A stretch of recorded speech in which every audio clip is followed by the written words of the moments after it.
Olá pessoal, eu sou o Marcos Queiroz e estou aqui para falar com vocês, né, sobre livros novos que a gente adquiriu recentemente sobre tarô. Já fizemos aqui um vídeo mostrando todos os livros que tínhamos de tarô, né, fazendo uma revisão. Primeiro mostramos também as cartas, mostramos todas as cartas que tínhamos, né, algumas que usávamos mais, usávamos menos, aquelas que tinham assim um maior conexão para poder a gente jogar e tal, e depois os livros.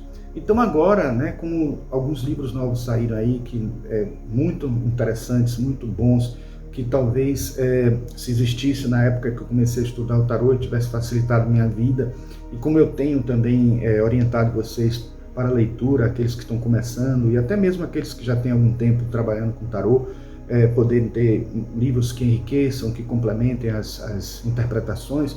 Eu trouxe aqui os mais novos livros que a gente trouxe, foram 3 na verdade, que nós temos, que nós adquirimos para vocês conhecerem, né, um pouco mais, dentro de uma breve resenha que nós vamos fazer aqui, mostrando todos os 3, certo? Logo depois da vinheta nós mostraremos esses livros.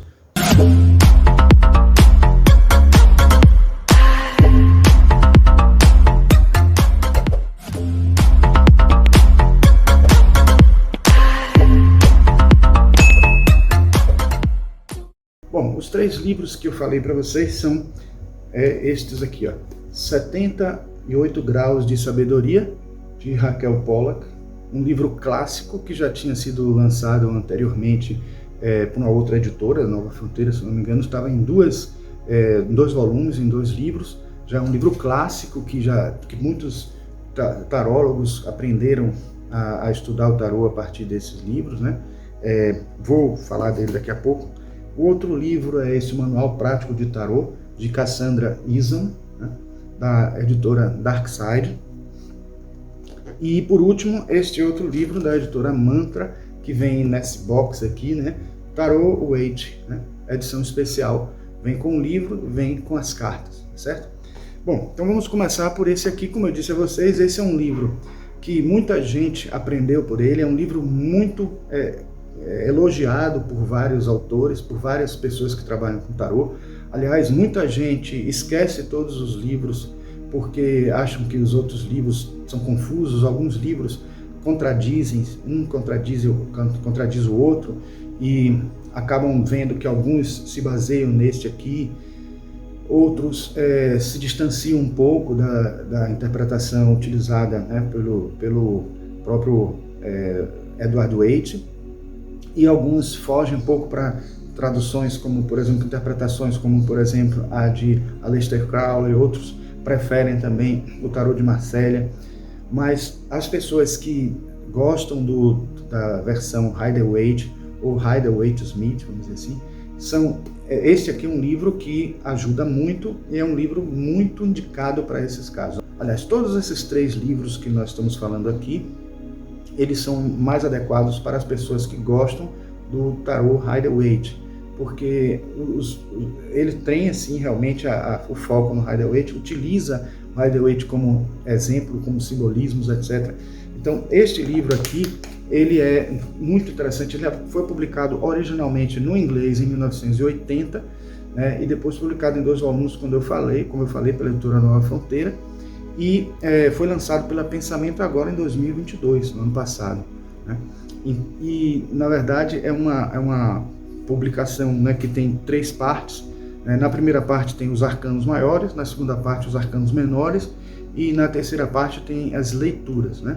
Então o que eu gosto dele, que eu acho muito interessante, é que já temos muitos livros que dividem muito as cartas, né, em partes, como por exemplo os arcanos maiores e menores. Essas aí é importante que divida mesmo, para que a gente possa interpretar e conhecer a interpretação dessas duas subdivisões do tarô, mas que também entendendo para que tipo de leitura é que elas são interpretadas, né? Mas tem gente que ainda divide também as cartas numeradas, as cartas da corte, e aí fazem todos os naipes todos os naipes das cartas numéricas, depois todos os naipes nas cartas da corte, e os arcanos maiores. Tem gente que coloca os arcanos menores primeiros, os arcanos maiores depois. Fica essa confusão. E se uma pessoa quer fazer uma leitura continuada, né, entendendo que o naipe de paus tem uma tendência de interpretação, né, trabalha bem a questão de intuição, trabalha a questão de ênfase do ímpeto, né, da energia, da atuação das pessoas, etc. O naipe de espadas trabalha mais a questão do pensamento, né, dos conhecimentos, da aprendizagem e também das batalhas, né, da parte mais bélica, né, dos ímpetos de ação contra alguém ou de atuação até, digamos assim, contrária a alguma outra pessoa, e também situações que a gente sofre, né, o contrário, né, atuando sobre nós. Bom, a gente sabe que os naipes, eles têm cada um sua característica e tem sua peculiaridade na hora de analisar cada número. Então, muitos, para facilitar, utilizam o entendimento do que cada naipe tem para dar a gente, combinado com a numerologia, e acaba conseguindo interpretar sem ter que decorar, que é o ideal, né? Mas quando você faz isso, você pode ter várias possibilidades que agradam mais a uns do que a outros. Então você pode separar realmente as cartas numeradas e buscar uma interpretação que utiliza a numerologia. Você pode também usar uma interpretação que considera um naipe inteiro e analisa todos do Ás até o Rei.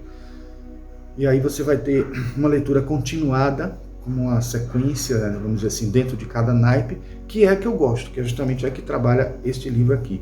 Alguns separam muito, né? Porque também as cartas da corte, elas têm uma peculiaridade muito grande, porque elas podem funcionar como eventos ou como pessoas, como figuras dentro da leitura, né? Uma determinada pessoa que tá aparecendo ali naquela leitura.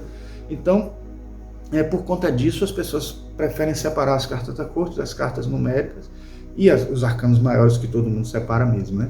Mas gosto também quando existe um livro que fala da sequência toda, completa, porque eu acho que aí também ajuda a gente a fazer uma interpretação por naipes, né? E esse livro traz isso. E não só isso, mas é um livro que traz uma linguagem bem interessante, uma linguagem bem fácil de entender, bem simbólica. Ela já na introdução, né, porque esse livro ele é realmente um relançamento na edição original, que também foi lançada em 2022. A própria autora, que ainda é viva, ela faz um novo prefácio, diz que fez algumas revisões, e ela fala uma coisa interessante, que ela já foi em alguns lugares e que as pessoas estavam em livraria e as pessoas diziam a ela assim: poxa, esse livro salvou minha vida. E ela conta que o dono de uma loja de livros reconheceu ela e acabou dando a ela um caduceu, né, de Hermes, que não pode ser confundido com o bastão de Esculápio, que é responsável pela saúde, né, e tal, e também o Asclépio, também, que é como é chamado. Então ela diz que é preciso ter cuidado, porque um dá um giro só e o outro dá, são duas serpentes que giram juntas, né?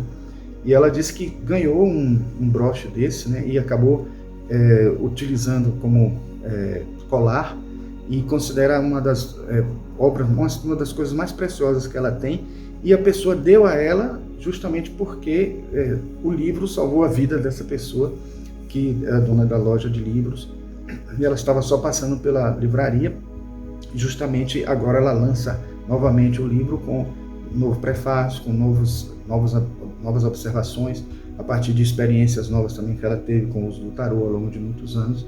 Então é uma pessoa que praticou bastante e utilizou as informações que ela obteve na prática para trazer no livro dela, certo?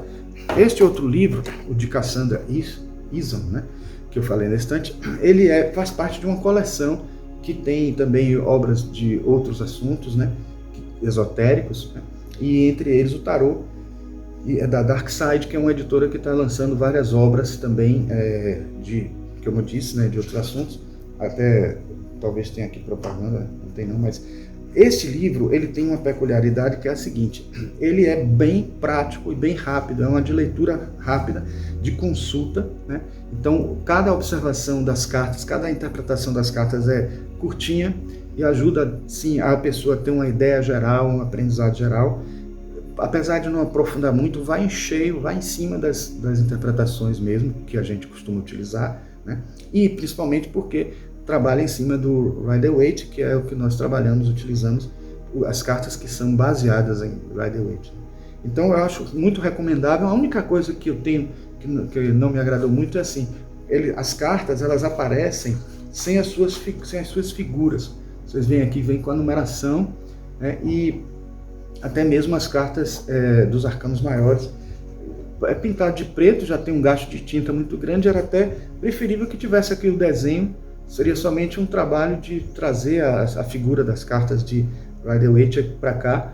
Talvez até a intenção tenha sido para a pessoa que não trabalha com o Rider-Waite poder também usar sem ficar com preconceito, alguma coisa desse tipo, mas eu não vejo problema nenhum, porque na verdade eu já justamente procuro livros que trabalham com a simbologia do Rider-Waite, e poderia até ela fazer referência também a alguma coisa da impressão das cartas, do simbolismo das cartas. E se ela fizer isso, quando ela faz isso, ela acaba a gente tendo que recorrer a outros livros ou a própria carta que a gente tenha, né? Mas de qualquer forma é um livro de utilização muito fácil e também de consulta e algo para poder fazer uma leitura bem rápida e ter essas informações, né, úteis para a gente, certo? E o outro é esse box. Eu não costumo fazer unboxing, né, mas eu vou fazer um aqui, né, que não está fechado totalmente, mas para mostrar a vocês que vem um livro aqui dentro, que é de Stephanie Capone. Então é um livro que eu considero um dos melhores até, talvez só o segundo, né, depois desse o de Raquel Pollack. Mas ele tem uma coisa que me agrada muito, porque é um livro que tem uma apresentação gráfica muito bonita, que ajuda a gente até a gostar de ler, né, a ter uma leitura agradável. E tem algumas sínteses, né, tem leituras rápidas, né, da carta numa condição, né, normal e ela invertida, e mostra aqui a ilustração da carta colorida e tudo. Então até vem com esse marcador, né? E mostra também algumas tiragens, né, como o outro também, todos os outros também mostram. Então eu gostei do padrão gráfico dela muito, né? E além disso vem com a carta, né, as cartas no padrão Rider-Waite. O padrão Rider-Waite que vem aqui é assim, bonito, né, bem interessante, sem as bordas, né, sem a moldura das cartas. É uma coisa que me agrada também. Eu estava querendo adquirir um que não tivesse as bordas, porque ele fica melhor, né, quando colocado em cima de algum pano com estampa e tal, sem ficar com muitas informações e tal. Ele é interessante. O que eu acho que o desenho eu gosto até mais do que nas ilustrações dos clássicos que temos aí, mas o fundo é chapado, né? Geralmente ele tem assim colorido assim muito mais saturado, né? Isso tem pontos positivos e pontos negativos, né? Na verdade você perde aquela característica, vamos dizer assim, da característica, né, peculiar da carta, aquela coisa de dar uma ideia de algo antigo, de algo que tem uma certa, digamos, profundidade na interpretação, etc. Mas, por outro lado, também fica bastante bonito no momento que você joga, quando você coloca na mesa, quando você põe em cima do pano, né, da estampa do pano. Fica uma coisa bem interessante, porque não briga muito com a estampa do pano, mas ao mesmo tempo também permite uma leitura destacada das figuras e até também das formas, dos símbolos que possuem nessas figuras. Então eu acho interessante também utilizar ele como leitura. Ele tem uma leitura muito fácil das figuras, uma legibilidade muito fácil, né? Então por isso que eu acho interessante. E diante de todos esses que a gente já mostrou para vocês aqui nos outros vídeos, eu recomendo, vou até deixar aqui no card, né, a indicação do primeiro, né, do primeiro vídeo que fala das cartas que eu tenho, que seguem uma sequência. Aí depois vocês vão vendo os outros, porque a cada vídeo a gente vai indicando o seguinte. Então foram, se eu não me engano, 4 vídeos, e mais teve um dos livros, né? Então Então eu acho que é interessante dar uma olhadinha, porque a gente dá um panorama, mostra, fala um pouquinho brevemente sobre cada uma das cartas e dos livros, e eu acho que vale a pena vocês darem uma passeada nesses vídeos aí e verem tudo que a gente tem, né? Certo? E esses 3 que eu trouxe foram para completar os livros e as cartas que a gente já trouxe aqui para vocês, tá certo? Se vocês gostam desses temas, assim, de tarô, astrologia, psicologia junguiana e teosofia, espiritismo, essas coisas, se inscrevam nesse canal, que a gente vai trazer sempre informações desse tipo. E se gostaram desse vídeo, deixe o seu like, aperte o sininho para poder receberem sempre alguma notificação. E também façam comentários de vez em quando aí sobre alguma coisa que vocês queiram que a gente trate aqui, ok? Então, nos vemos no próximo vídeo. Um grande abraço.